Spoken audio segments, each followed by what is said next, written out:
이번 영상은 오랜만에 싱가포르 로더 어드바이저 플랫폼인 스태시어웨이의 요즘 투자 상황에 대해 말씀드립니다. SRS로 투자할 수 있는 로더 어드바이저 플랫폼 중에 단연 최고라고 생각합니다. 혹시 이 영상을 보시는 분들 중에 스태시어웨이가 뭔지 모르시는 분들은 우선 스태시어웨이라는 플랫폼에 대해 제가 정말 자세히 설명해 놓은 영상부터 보시길 추천드립니다. 본 영상 설명란에 영상에 대한 링크를 걸어 놓았습니다. 그리고 스태시어웨이 같은 투자 플랫폼은 SRS로 장기 투자하기 최적화되어 있습니다. 아직도 SRS가 뭔지 모르시는 분들은 이 영상 역시 먼저 보시길 추천드립니다. 본 영상 설명란에 이 영상에 대한 링크도 걸어 놓았습니다. 그리고 왜 펀드보다 스태시어웨이 같은 로보 어드바이저 플랫폼이 투자자에게 유리한지 정리해 놓은 영상이 있습니다. 수수료 구조부터 구석구석 분석한 영상이니 이 영상 역시 먼저 보시길 추천드립니다. 본 영상 설명란에 이 영상에 대한 링크도 걸어 놓았습니다. 자, 그럼 본론으로 들어가서 현재 스태시어웨이의 투자 상황을 보겠습니다. 이번에 SRS 여유자금 3,700불을 추가로 넣은 상태이고 아직 투자 진행은 안 되어 있습니다. 원금 기준으로 총 13,000불을 여기 넣었고 그 중에 아직 투자 진행 안 되어 있는 3,700불을 제외한 9,300불이 올해 초부터 투자가 되어 있는 상황입니다. 포트폴리오의 성격에 대해 다시 설명을 안 드리겠습니다. 제 지난 영상들에 충분히 자세히 설명을 드렸었습니다. 최근에 드디어 원금 회복을 했습니다. 스태시어웨이는 미국 주식시장뿐만 아니라 이머징 마켓, 중국, 일본 채권시장, 금, 리츠 등 다양하게 분산 투자가 되어 있어서 나스닥 시장 같은 경우엔 진작에 전고점을 회복했지만 스태시어웨이는 최근에서야 원금을 회복하고 플러스가 나기 시작했습니다. 보시다시피 원금 9,300불에 대해 9,408불이 현재 가치이므로 108달러만큼의 이익이 나 있는 상태입니다. 108달러 이익 난 것이 신나서 영상을 만드는 것은 아니고 스태시어웨이에서의 다이내믹하고 능동적인 자산 배분 현황이 매우 인상적이어서 좀 보여드리려고 영상을 만드는 겁니다. 이렇게 두 개의 포트폴리오가 있습니다. 인컴 포트폴리오는 리스크 인덱스가 12%인 보수적인 포트폴리오, 그리고 제너럴 인베스팅은 리스크 인덱스가 36%인 공격적인 포트폴리오입니다. 스태시어웨이에서 할 수 있는 가장 위험도 높은 리스크 인덱스가 36%입니다. 제너럴 인베스팅의 포트폴리오가 매우 인상적이어서 스태시어웨이가 어떻게 자산 배분을 하고 투자를 하는지 보여드리려고 합니다. 보시다시피 원금 3,000불 기준으로 3월 23일에 2,417불까지 내려간 일이 있었습니다.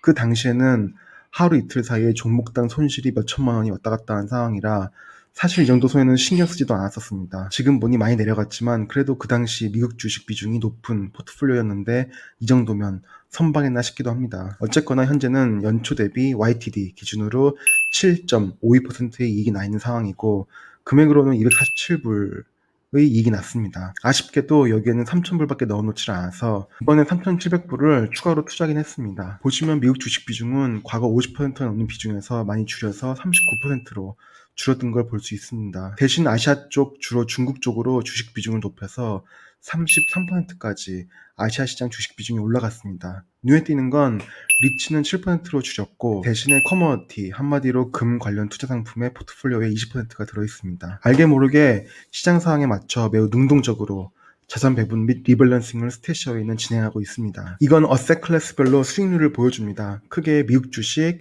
그리고 미국 외 주식, 부동산, 그리고 금 투자 이렇게 4개의 카테고리로 투자가 들어가 있고 자산 배분은 이전에 보여드렸듯이 70% 이상이 주식에 투자되어 있고 20%가 금에 투자가 들어가 있습니다. 그러면 어셋 클래스별로 살펴보겠습니다. 상식 차원에서 스태시어웨이 같은 자산 운용사는 어떤 상품들에 투자하고 있나 보는 것이 재미있습니다. 미국 주식에서 눈에 띄는 건 스태시어웨이에서 미국 테크 관련 투자는 모두 뺐다는 것입니다. 영상을 제작하는 오늘 8월 7일 기준으로 보면 나스닥이 4개월의 연속 상승을 했고 여전히 미국 테크 기업들의 주가는 미쳐 날뛰는데 테크 기업들의 투자는 모두 빼버린 점이 아쉽지만 이 부분은 어쩔 수 없다고 봅니다. 제가 애플과 엔비디아 및 미국 관련 간접 투자 상품을 모두 2주 전에 매도를 했고 현재 아쉽게도 주가가 많이 오른 상황이지만 주식시장은 폭등과 폭락을 반복할 수 있는 현재 자산시장에서 어떤 선택을 했든 크게 아쉬워하거나 속상해할 필요는 없습니다.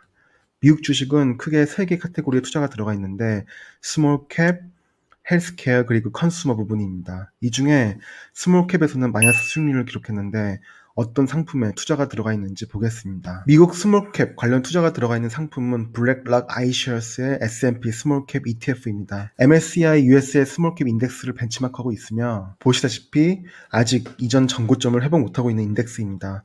아마도 스태시어웨이에서는 상대적으로 주가가 지지부진하고 저평가되어 있다고 생각해서 투자가 들어간 것 같습니다. 헬스케어 쪽을 보면 SPDR 운용사의 XLV ETF를 투자하고 있습니다. 수익률은 다른 나스닥 기업 평균 수익률과 비슷합니다. 존슨존슨이 가장 많이 편입이 되어 있고 존슨앤존슨과 더불어 코로나 백신 개발을 앞장서고 있는 파이저도 편입이 꽤 되어 있습니다. 컨슈머 투자는 역시 XPDR 운용사의 XLY라는 ETF에 투자가 되어 있습니다. 방금 전 헬스케어 관련 ETF와 비슷한 수익률 차트를 보여주고 있습니다. 소비자 관련 투자이기 때문에 당연히 아마존이 거의 25%가량이나 편입이 되어 있고 그 외에 홈디포, 맥도날드, 나이키 등의 종목이 보입니다. 미국 주식 섹터 관련 투자 내역은 이렇게 보았습니다. 컨슈머 관련 수익률이 가장 좋았고 이는 아마존의 편입 비중이 25% 되는 ETF에 투자가 들어가 있어서 아마존 주가의 폭등으로 인해 이 ETF의 수익률도 스몰캡이나 헬스케어 관련 ETF에 비해 수익률이 좋았다는 것을 추정해 볼 수 있겠습니다. 다음은 인터내셔널 이퀴티를 보겠습니다. 한마디로 미국 외 주식시장에 대한 투자입니다.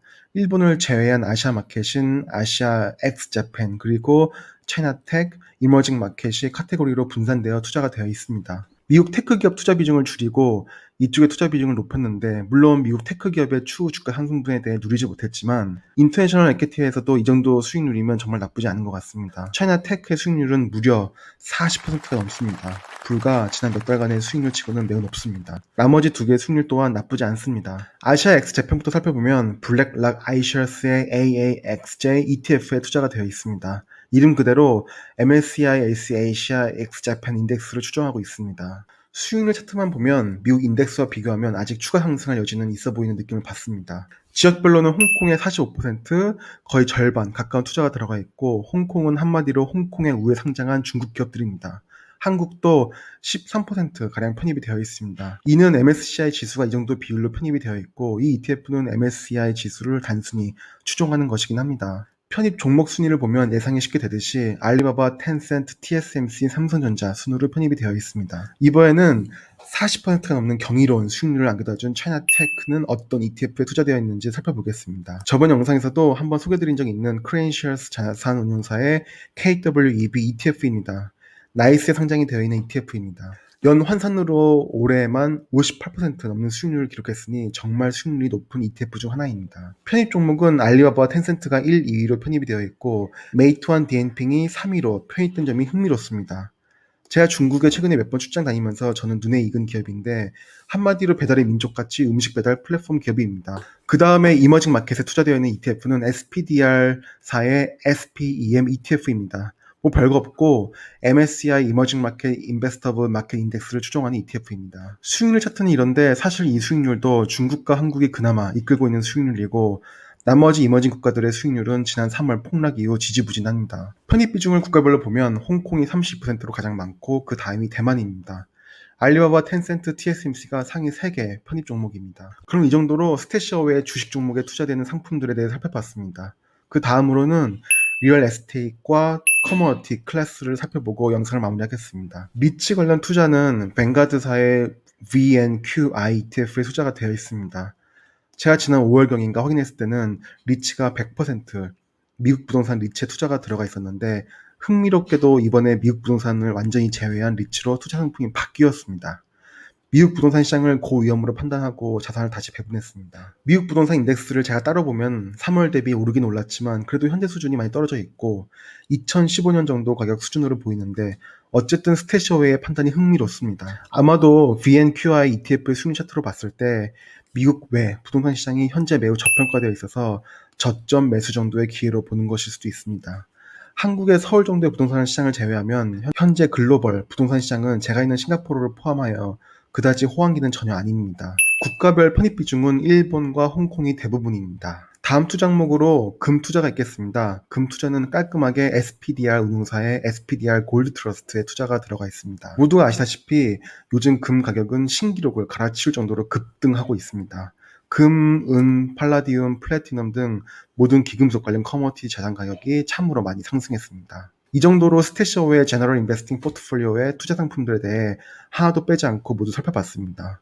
액티브한 투자가 시장을 항상 이기지도 않고 꼭 좋은 건 아니지만 제가 스태시어웨이를 선호하는 이유는 연 1%가 안 되는 운용 수수료로 이렇게 다양하게 자산을 배분시켜서 결과론적으로 옳던 그르던 간에 이렇게 능동적으로 주기적인 리밸런싱을 하는 플랫폼은 투자자 입장에서는 참 많은 것을 누리게끔 해주는 플랫폼이라 생각해서 그렇습니다. 개인 투자자로서 개인이 직접 투자를 한다면 이 정도의 자산 배분을 개인이 한다는 건 물론 충분히 가능은 하지만 절대 쉽지는 않고 신경 써야 할 부분이 한두 개가 아닌데 이런 고민들을 스태시어웨이가 대신 해주는 겁니다. 또 좋은 부분은 스태시어웨이나 인도어스 같은 플랫폼은 제가 SRS로만 투자를 분산해서 하기 때문에 강제적으로 분할 장기 투자가 가능하다는 점입니다. 실제로 투자를 하다 보면 장기 투자가 정말 쉽지 않기 때문입니다. 이번 영상은 이렇게 마무리하겠습니다. 투자의 세계는 정말 넓고 다이내믹하고 봐도 질리지 않는 세계 같습니다. 그럼 이번에도 영상 봐주셔서 감사합니다. 빠이.